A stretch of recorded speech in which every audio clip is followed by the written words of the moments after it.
We're on live now. Yes. Hi, beautiful people. I'm Rian Ria. If none of you have met, we have not met before. I'm Rian Ria. I am a real estate agent that has been in this industry for already about 15 years.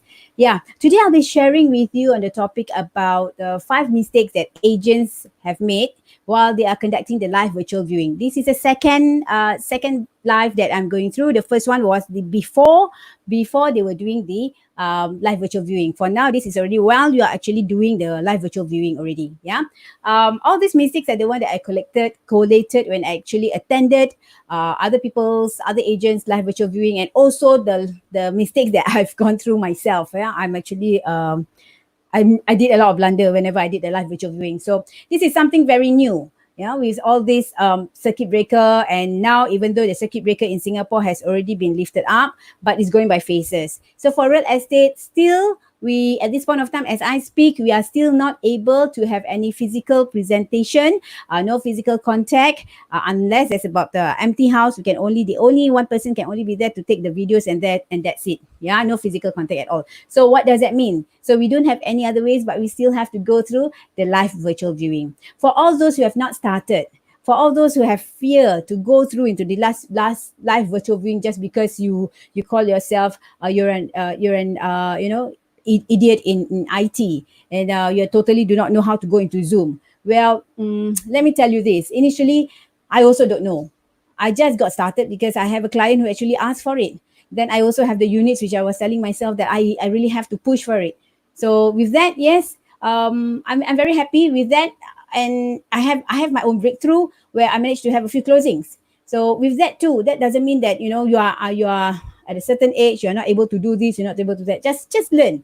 If you do not know, you would like to know further, just go into YouTube and learn more. Right? Okay, so without further ado, let me start. So in case any of you just press like and share if you really like to to know more, or that this is the kind of topic that really hits you to the core. Yeah, just don't be shy, just press the like and share, right? So number one, when we're doing a live virtual viewing, we must know what's the objective, right? Number one, the objective is that we have to know that we are actually expanding our buyers market. Surprisingly, for almost of the live virtual viewing that I conduct, there's quite a number of buyers actually came. In fact, there's much more as compared to the physical viewing. With Because there's not much of an effort. They only have to see whether the slots they are free during that time. They just log in, go into Zoom, and even they can look at it from the handphone. So most of the buyers in fact, one of the at least one viewing, I will have at least about 10 buyers. So I don't have to worry to get any buyers to come. I just blast it in the media. I just blast it in all my chat groups. So I have agents that come in as well to bring all the buyers. No issue. They just look at that. No worries, right? Okay. Then the other thing also, we are trying to really market our Silas units through the live virtual viewing. These are the second objective. And the third objective is, of course, to close. Yeah. So to close so that our sellers are happy, we are happy, and our sellers also can move on, and we also can move on. All right. So what are the five mistakes? Let me get into that. So number one is that you must be very familiar with the platform that you are in. For me, I'll be using Zoom, and Zoom is really widespread. Why I use Zoom? Because most of my companies, most of the other agents are also using Zoom. And also there are quite a number of information that I can get from using Zoom. I was recommended for other kind of platform like Blue Jeans, and a few others. However, I am not able to get ample information from the YouTube. So there's nothing much I can learn from the YouTube. So it's very difficult for me. So I just stick to what others are doing as well. They do Zoom, I go into Zoom. So they learn. So from there, they know them. They know the mistakes. They have gone through the mistakes, so they share it with us. So it's much easier for us. Okay, if you're going to Zoom or any other platform, there are few functions. You don't really have to be like really go into something so complicated. There are few functions only that you need to know, that you can start zooming already. Okay, number one is very important, is being the host. When you bring the host, so you have to know the function of admitting people in. There was one time initially when I just started, I was looking, what is admit, and what's that? I really don't know. So just have to go and play by trial and error. So being a host, you must know how to admit people in. Okay, you must also know how to mute them, because at times when they were actually while you are doing presenting, there are some of those mics their audio are not being muted. So it will distract. It will distract you, and it will distract all the other buyers who are in the waiting room as well, who are the other participants as well. Yeah. So number two, okay, that's one, mute and unmute. Okay, very important. Share screen. Uh, I have come across this agent as well who has, in fact, when he conducted the live virtual viewing, there's no screen at all. What he showed was that, okay, come see, okay, once you enter the house, this is like this, just exactly like a physical viewing. No sharing screen, no screens on data and facts and figures. I don't say that's wrong. That is also okay. You know, but however, for my style, I would prefer to show the buyers, whoever came for this viewing, also the environment there, outside, what's there, what are the buses there, all the facts and figures and a few things. Whenever you have all this in the slides, so that means you need to have a share screen. So share screen is also the other second feature in Zoom that you must really know. Very important. Okay. All right. I share you some of the experience. I used to like to share screen going through either my in from my Dropbox. Apparently, there was one point of time when I started to share screen. I opened up the file. Turns out the Dropbox was just missing, so I got a bit panicked. However, luckily I have a backup file, meaning that I put all those notes into my GoodNotes. Thanks to Lynn Gore, she's one of our a director from a different division who has actually taught me the usage of Lynn Gore, the usage of GoodNotes. Yeah, the usage of GoodNotes, which makes it so easy. So luckily I have those backups in my GoodNotes. So I managed to still present as normal using the GoodNotes. Okay. So with that, that is the GoodNotes part. Yes. And then share screen. So just be warned, if you want to use Google Drive or something like other kind of drive, you have to be very careful of that, because at times it could be a bit unstable. Yeah. And then yes. So the other part as well. This one I learned it from my first viewing, where the one of the viewers actually taught me how to do it. I didn't know what's the function of it at all. It's called Spotlight Video. Okay, example, when zooming, there are few people there are few participants, about 10 participants. Whoever will speak, usually when you go into the gallery, right? Whoever will speak, then the screen will go in the center if you look into the speaker's view. So when your owner were taking a video and someone else were to speak, maybe you speak, then it will be your photo, it will be your picture is the one that is front. So it defeats the purpose. People would like to see your owner's video. So in order to see this, to lock it, to see their video there, what should you do? You should the feature is called Spotlight Video, Spotlight. Where can you get that? It's on the screen. It's not on that screen. It's on individual's frame. So there's a 3 button there. You click it, then you put Spotlight. You click Spotlights. Okay. So yeah, I was pretty blessed. I was pretty lucky, because at that point of time, this buyer, who's also a teacher, that is why when COVID circuit breaker just started, he taught me how to do it. So okay, Singapore culture is okay. Everybody can teach you everything. As long as you say you really don't know lah. All right. So those are the things. That is number one, where you must be able to. That is what you have to know about. Very familiar with the platform. So number 2. All right, for the initial part, before you started, I have seen quite a number of agents also scrambling. Okay, they do not really prepare.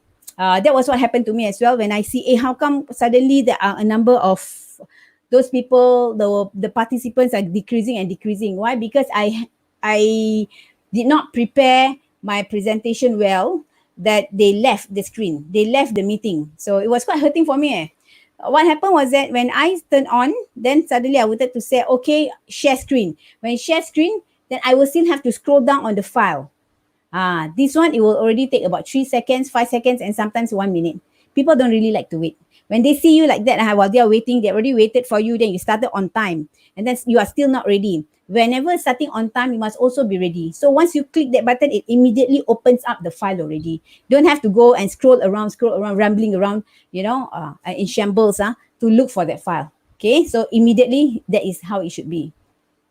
Okay, right. And then number 3, there are quite a number of agents as well, and myself also, are very good in the presentation slides. They have all the details, they have the facts and figures, they have the Google Earth showing the location, they have the maps, everything is fantastic. And then after that, it will come to be the touring part. But however, whenever they present like that, they sound more like lecturing rather than engaging. Okay. In live virtual viewing, what we have to do is to engage, not to lecture. So what we have to do in that, when people are actually looking in the video, the viewers, when they look into the video, they are trying to sync whatever you say and whatever we see. So sight and hearing together. But whatever we hear and then we do not see that, then we will have to look for it. Example, a map. Okay, a road map. Then you says, oh, then you circle around. You says, oh, this is where you didn't circle. You just say, oh, can you see that thing? Okay, that road, this road, this road, that road, this road. Then we are the one who are the viewers. I will be like looking at it. Which one is she referring to? Right? So it's best when you have a software, example like Google Notes, which I personally use and I really vouch on it. It's very, very good. So what we can do is that we can scribble on it, we can circle in it. When we say, okay, this is block 86 Dawson, example, this is block 86, you circle on it so people can see. And then just wait for a while, because whatever you say and whatever the sound that travels and whatever the sight that those buyers were to see is usually lagging by about 2 to 5 seconds. So whenever you circle and you say, then you just have to wait for a while. 1, 2, 3, then you start talking again. 1, 2, 3, by the count of 1, 2, 3, then start talking again and drawing again. Yeah. Because sometimes when you slide it off also, you tend to talk further ahead and then suddenly you're going through a few slides. So they will not be able to follow. So it's not about lecturing, but more about engaging. So try to also to listen to your buyers whenever they were to ask you questions. So you must be able to understand why these people is asking me questions in this certain manner. Example, I just saw one unit in Clementi. The wife is asking, who is the neighbor? So my seller just explained, oh, my neighbor is a Chinese. The one on the left is nice, is a Chinese, and they're very nice. Then she kept asking again, the second time she's asking. So whenever she already started asking the second time, so I get the owner, okay, Mrs. Owner, can you please go out of the house? Can you take your video and show who are the owners, who are the neighbors out there? Okay, so you can see. And then from there, then we see also right to the end, which is, in between there's a big gap where they have a staircase. Just show it to him. Just show it to her. Then from then, the wife is at ease. Then we get an offer. So this is what the role as an agent, right, is to make sure that we keep their mind at ease, the buyer's mind at ease. Because at this point of time, they are not able to see personally. Physically, they are not able to see. So at least we keep them feel at ease. Then they will see, they will be able to trust you. Yeah, trust is pretty important. They will be able to see that you are being transparent, the agent is being transparent and accommodate to whatever that she asked for. Of course, it must be reasonable, request, right? Okay, so that is that. Okay, so not lecturing. Okay, and that is the number 3. And then number 4, this is the other thing. Setting up. Quite a number of you have said everything was okay. Preparation was okay. Everything was all right. Number 1 is all right. Zoom screen all power already. Then number 2, then the preparation, everything is settled. Everything is so good. Everything is really pro. Presentation also very pro. But then your lighting is out. Dark. You will not be able to get attention of all those people who actually view. Once your screen is really dark, then once your face, you cannot see that. People cannot see your face very well. This is what I saw comments that I get from some of the buyers. Was mentioning, how come the video like so dark? When the presenter present, I just don't feel like watching because it's too dark. There's nothing that catches the eye. Yeah, so that is why the lighting is very important. When I mentioned about setting, this is problem number 4. Mistakes number 4 is that it's about the lighting and also about the mic and also the setting. So meaning that you must also have the eye contact setting, where it should be high or should it be low. Okay, you can get more of this information on the setting, which we have already covered for at least about 1 hour. You can get this information from here, from the FB, Facebook of the D3 Dawson, for more information on the audio, on the audio, not Audi, Audi is car. Sorry, the spelling error. Okay, so from the audio settings and, let me correct that. On the audio, I never wear glasses lah, sorry. So on the audio, dapat juga. Okay, save. Alright, I'm going to share this again. Right, okay. Okay, you can go to FB D3 Dawson, Facebook on the D3 Dawson for the info on audio settings and lightings. Okay, just an example. I'll just show you on the lightings itself. I do not want to show you the example for mic, because there was one time I tried to show an example. Then once I fix it, I don't know how to refix again. So I don't want that to happen. I don't want to take the risk. I only show you an example of lightings. Okay, now I'm in my own room, my own office. I work from the store. So, okay, and I will to switch it off. Okay, once I switch it off, it becomes like that.